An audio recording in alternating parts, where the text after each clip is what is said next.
a brief introduction about yourself, like academic background, professional background, and from there, we we can continue the talk. Sounds good. Well, I'm glad to be here. Excited for this opportunity to have a little discussion with you. Well, to provide you a little bit of a background, I come from Hungary, but I spent the last 8 years in the Netherlands. I studied international and European law with a specialization in international criminal law and humanitarian law, which is the laws of warfare.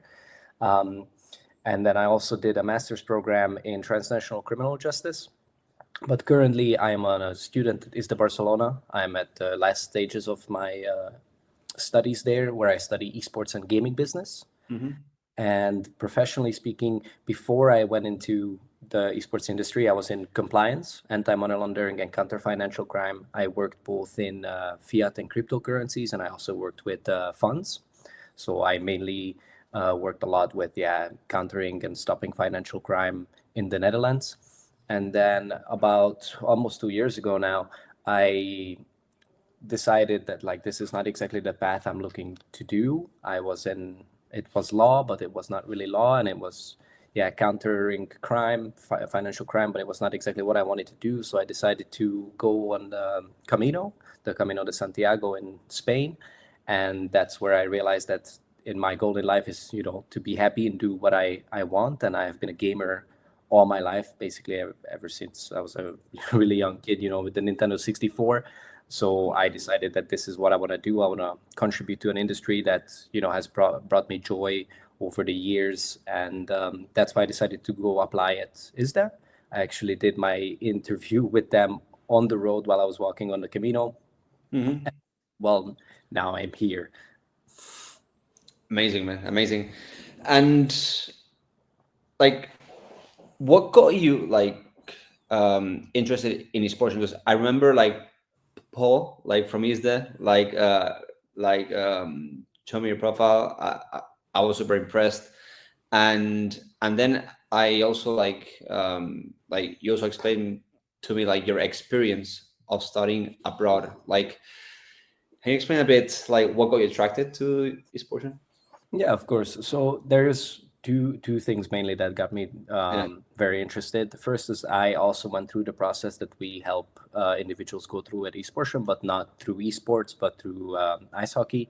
I went to the US with a scholarship, and I had to go through this process. Well, obviously with the help of my parents, but I didn't have like an organization or anything like that to help me figure out visas and like how the scholarship works. Moving to another continent, there was no really like support structure for me, and I realized quite early on in that process that this is something that's quite difficult, especially when you're young and you're just starting out. You're still learning a lot of things, and I spent the last year of high school and the first year of university in the US in Minnesota, and obviously I was still a kid, and it was a very maturing experience, but it's something that I realized was quite difficult, like retrospectively.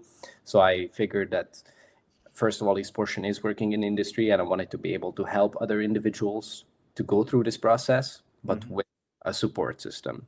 And the secondly is more of like an ethical motivation, because I find it very important to have like personal ethical motivation for the companies I'm working for. If you look at like an average esports career, they last anywhere between 4 to 7 years, and if you're really really good and really lucky, you'll make it past that. But vast majority of the players don't really make it past those 4 years, and those 4 years most of the time is within their prime learning periods. So right after high school, or like at the end of high school, and through uni. And a lot of players do only esports and through a team or anything like that, rather than pursue an education. And after the industry has, so to say, finished with them, they have to rely on skills which they don't really have. Like there are a lot of the esports players who are no longer in the industry, end up as streamers and things like that, which is not always necessarily a sustainable way of making a living. So I realized that with esportion, you can do both. You can get your education, you can spend 4 years studying and competing on the collegiate scene, and if you make it, like, great, you're within that percentage that goes past those 4 years or 7 years even. amazing. You get to compete for as long as possible within the industry. But if not, which is realistically speaking vast majority of the percentage, you have something to fall back on. You can be an engineer, you can be working in business administration, cybersecurity, psychology, whatever you can think of. There is a tangible hard and soft skills that you learn through university while you're competing that you can rely on in case you don't end up being in that very small percentage that makes it.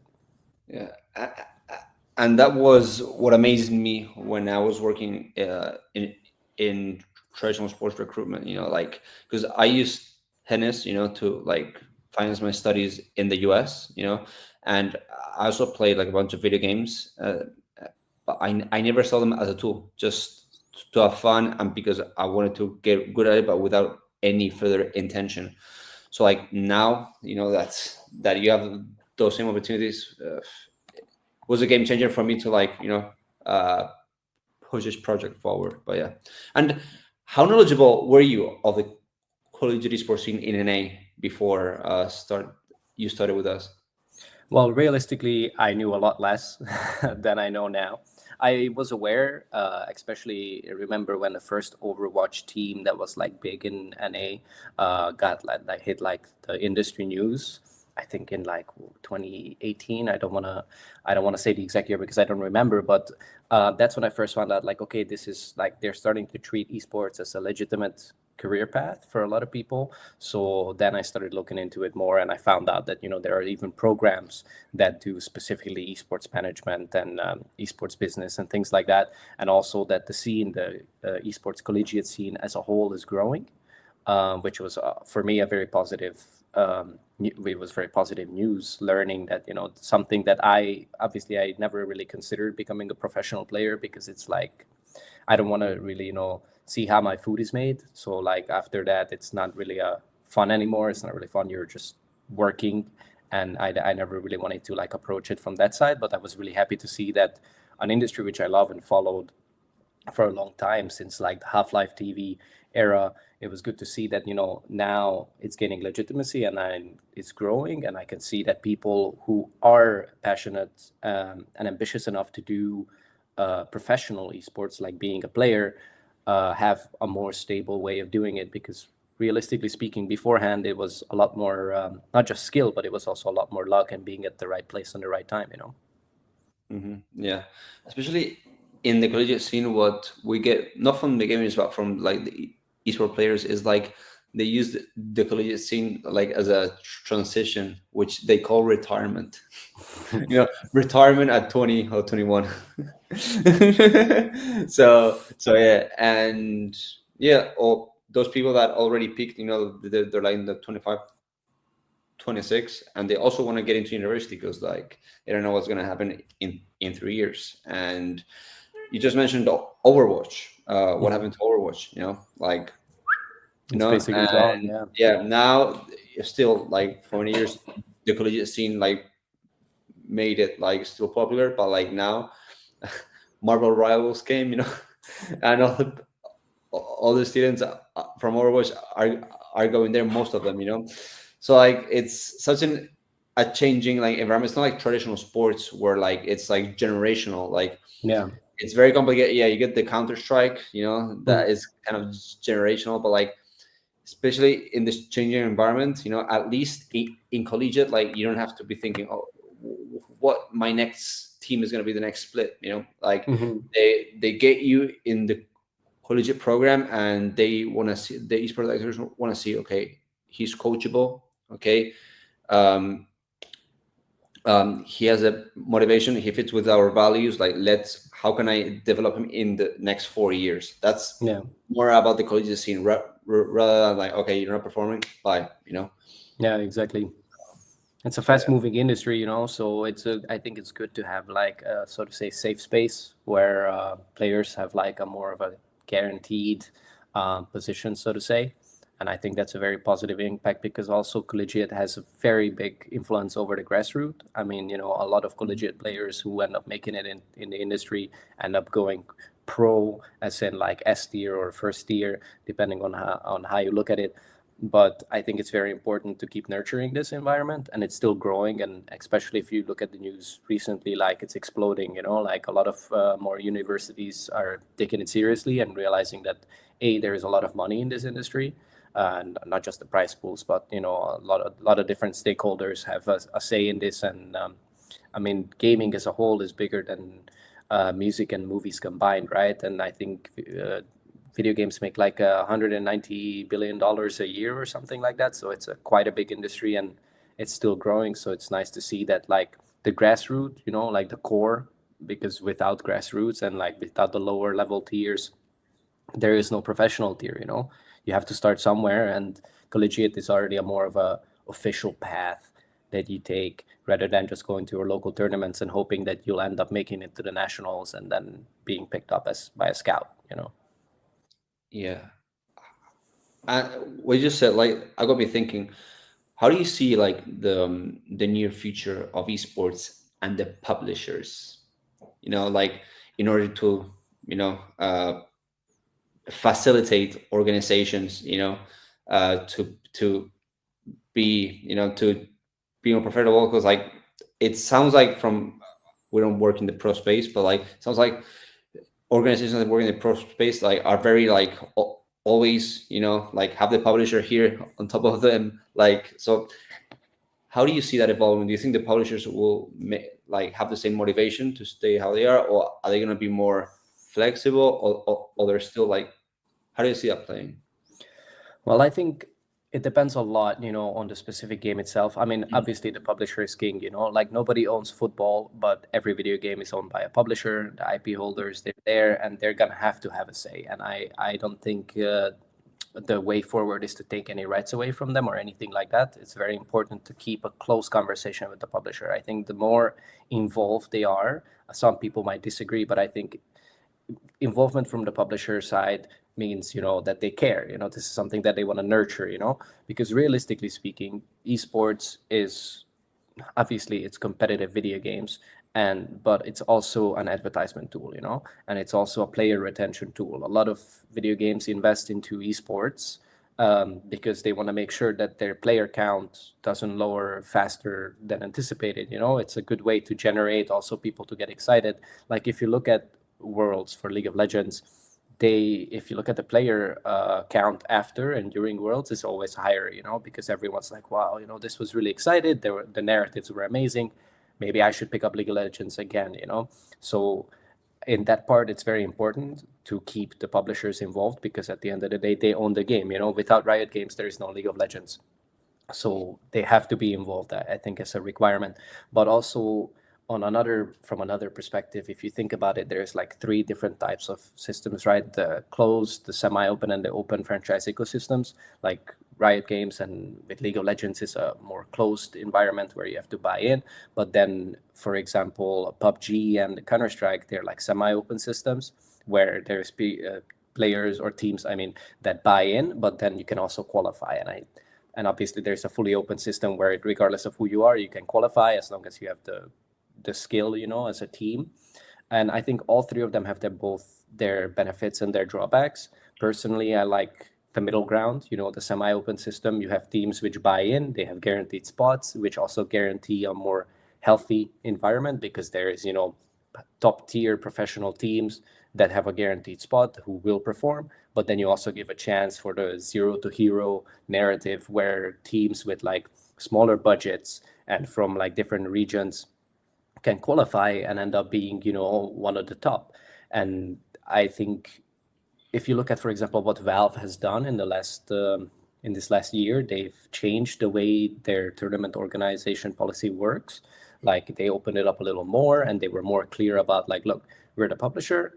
This is the rules we set. We want you to be able to go make your tournaments. We want you involved. We want you to create your own community initiatives, but we want it controlled, And I think control is a very important word when talking about publisher involvement, is because, at the end of the day, you created something, you created this IP, you want to have control and protection over what you've created, because you don't want certain bad actors to use your name and your IP for things that you as a publisher don't agree with, or even having certain sponsors. So having a clearly defined like outline of what your expectations are as a publisher is very important, but also giving the freedom to like the lower and local tiers to be able to, you know, do their own thing, so to say, is crucial. So that's what I mean, like having an open conversation with the publisher and the publisher being approachable is, I think, eventually the future of esports, you know, that everybody needs to be involved. This is a business of people, not a business of number.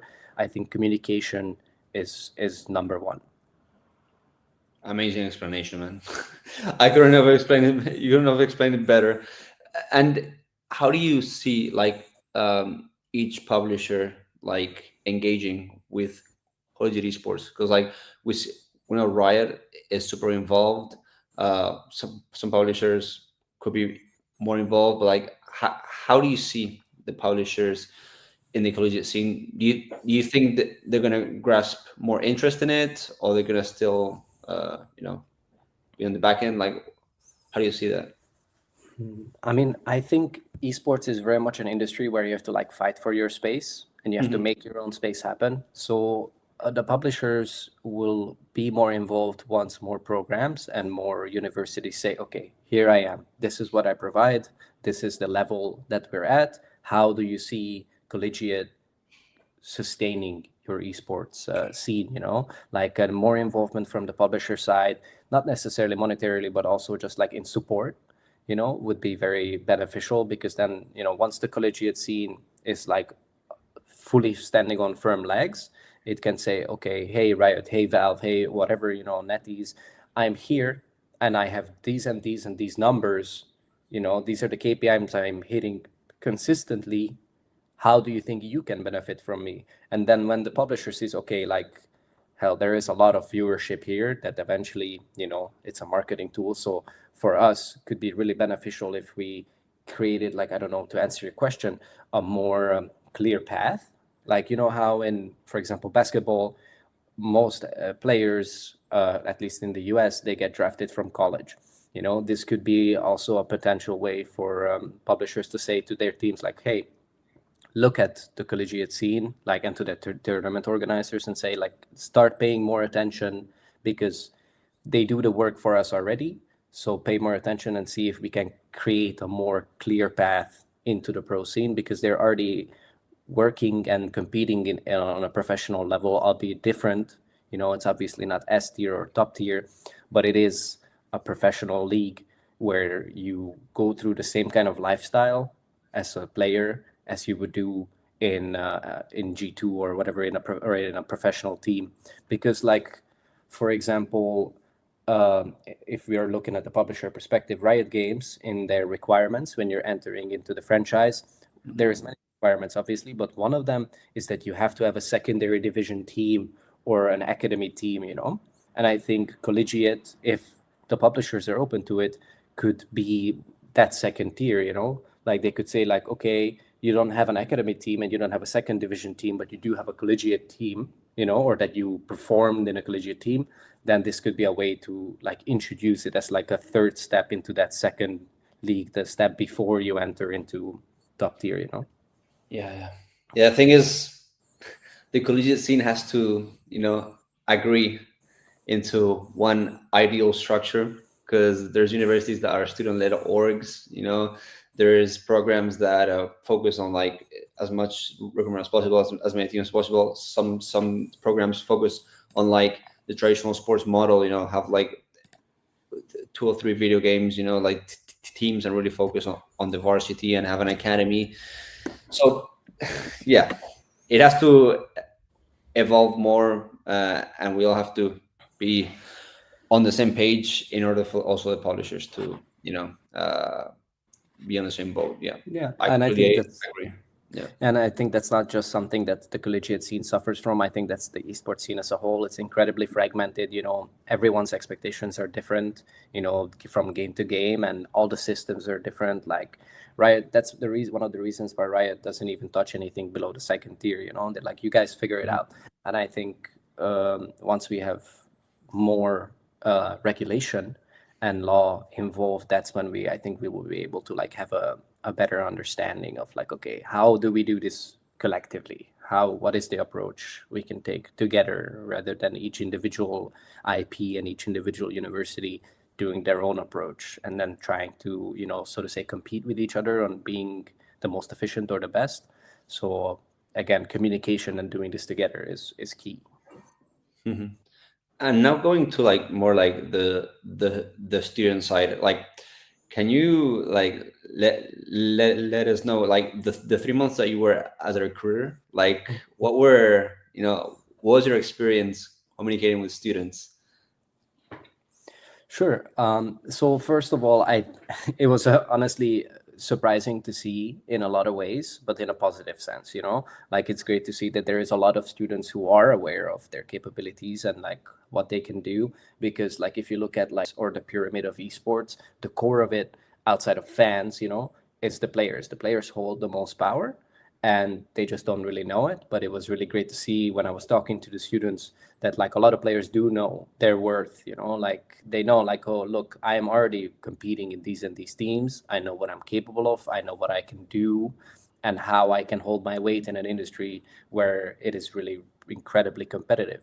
So it was like a wake up call almost to see like, okay, like players are starting to see their worth, and they're starting to understand not just the top tier, but also like individuals who are still amateur or playing in a lower tiers, that like, okay, they know that I have a path, I know my skill, I'm capable, and I will be able to push forward. But maybe I don't have the right tools, or maybe I don't have the right kind of assistance, because realistically speaking, not a lot of these players know they know their worth, but they don't know how to utilize their worth. So it was really interesting to see like, okay, there is a clear understanding from a lot of players. Obviously there are people who are very good, and it's very typical even in the top tiers, that they're good, and that's the only thing that they focus on. They don't care about streaming, they don't care about brands, whatever. They care about being good and playing the game for what it is. So obviously there's both, but I think it's a positive thing to say that players are waking up to see how important they are to the ecosystem as a whole. That's amazing. And now as a consultant for like this first few calls that we've been having together with students and families, like what would you say is most of our students their focus? Is it like totally competitive and it's an excuse, because I'm in uni, okay, I'll study and I compete? Is it a balance? Is it like academics and esports second? What would you say is the balance from your perspective?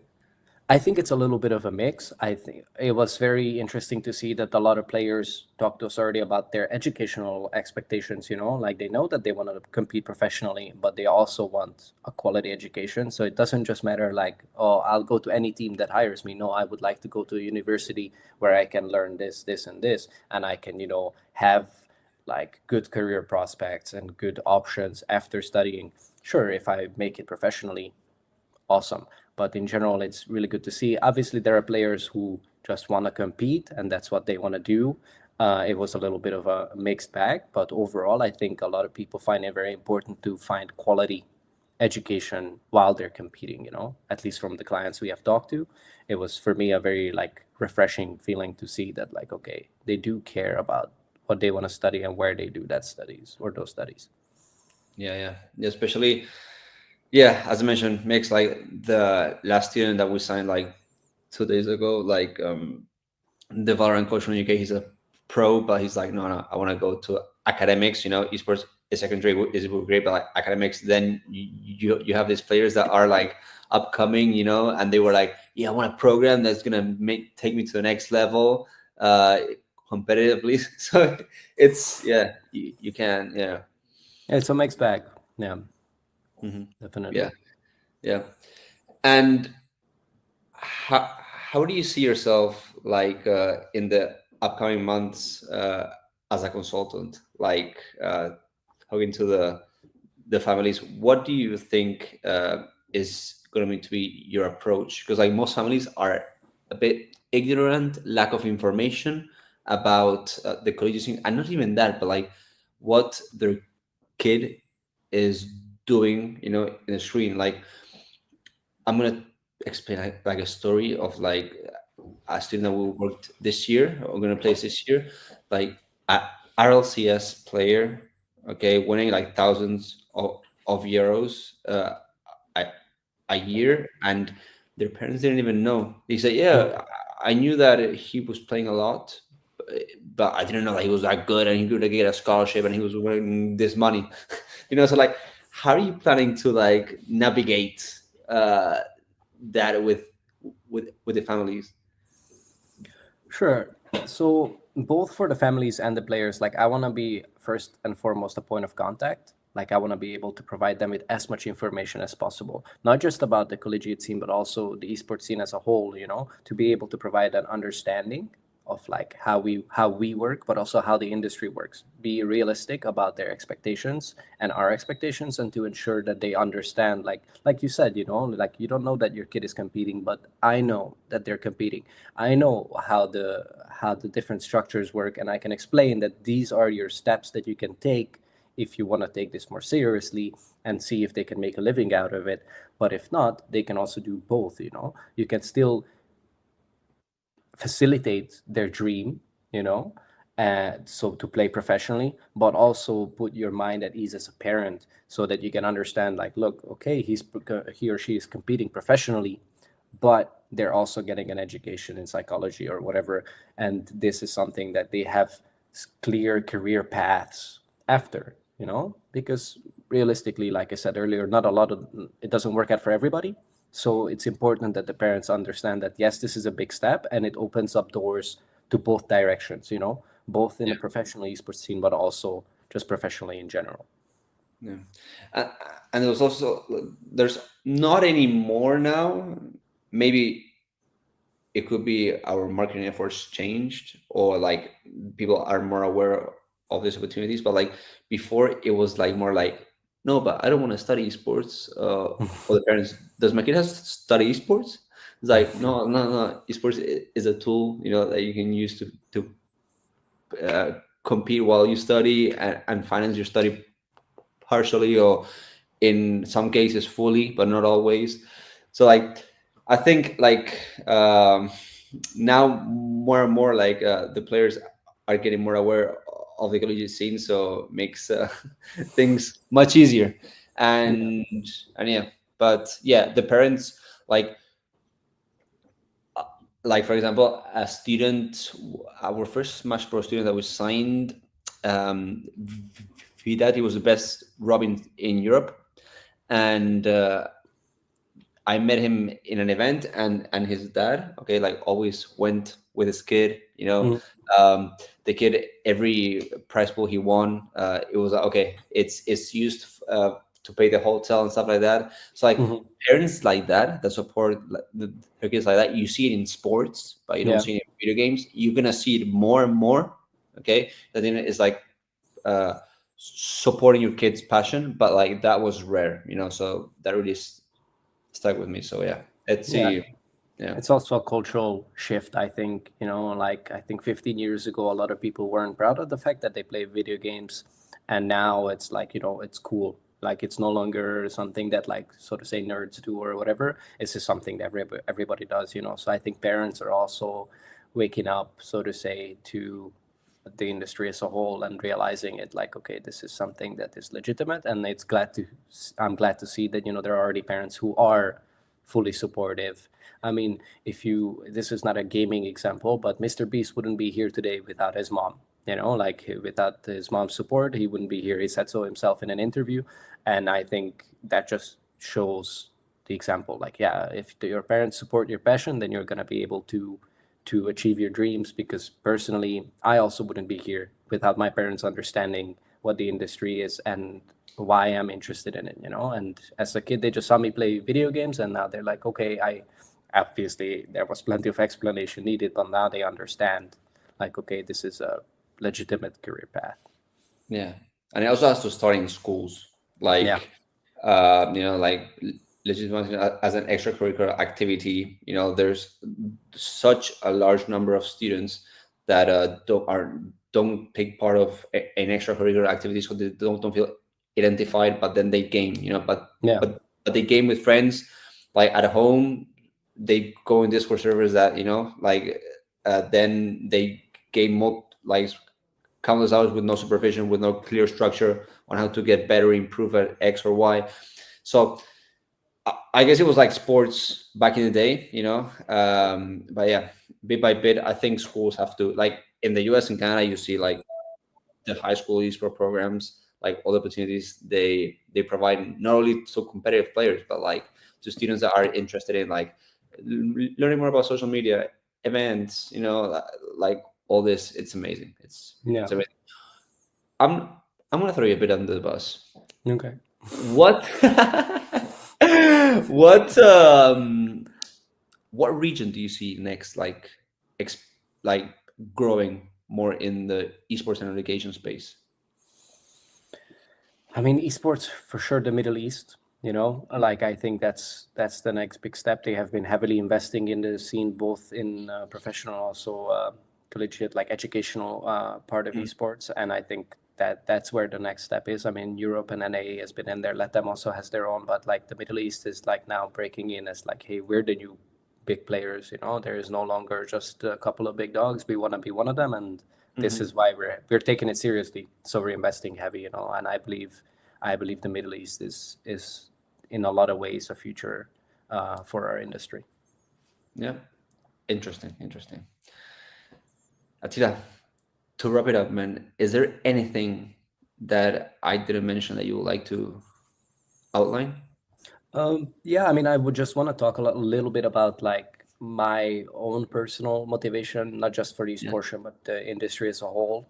So, about a year ago, a little over a year ago, I founded an esports management consultancy called Especs, and it mainly focuses on the legal side of the industry, because realistically speaking, in a lot of ways, in most of the jurisdictions, esports and gaming is still the Wild West. There's shady contracts, shady agents, player rights are not always respected. There's a lot of underage people involved. And last year I was at ESI Lisbon, the Esports Insider conference, and there they talked about like the future of regulation in the industry. And a lot of people, well, not a lot of people, but some people who were speaking on the topic were on the idea that like, look, esports is already regulated because there's labor law, there's consumer protection and things like that. While I tend to agree, I do disagree that it's not enough. Like it's you can't say that having regulation that touches upon so many different things is enough. I think we need to create a strong infrastructure legally, or like strong policy to protect the industry as a whole, and also the players. Like player rights are very, very important to me. Having proper contracts, having clear understanding of like what your rights are as a player and what you can do if there is a dispute, how do you arbitrate and things like that. Having legal support for players is very, very important. So that is what I do outside of esports, and that's what I like to do in the future as well, to ensure that there is like clear policy focused, made by, like the best games are made by gamers. And I think that the same can be applied for policy and law. If you have people in the industry who are gamers themselves, who understand the ecosystem as a consumer, they can create better laws and protection policies for the players and for the industry as a whole. And I think that's, for me, it's like the core motivation of my working in the industry, is to ensure that one day esports will be considered more and more legitimate, because we have these rules and regulations in place protecting all stakeholders in the industry. Yeah. Attila, amazing talk, man. uh let's wrap it up here. Now we have a weekly sales call. Let's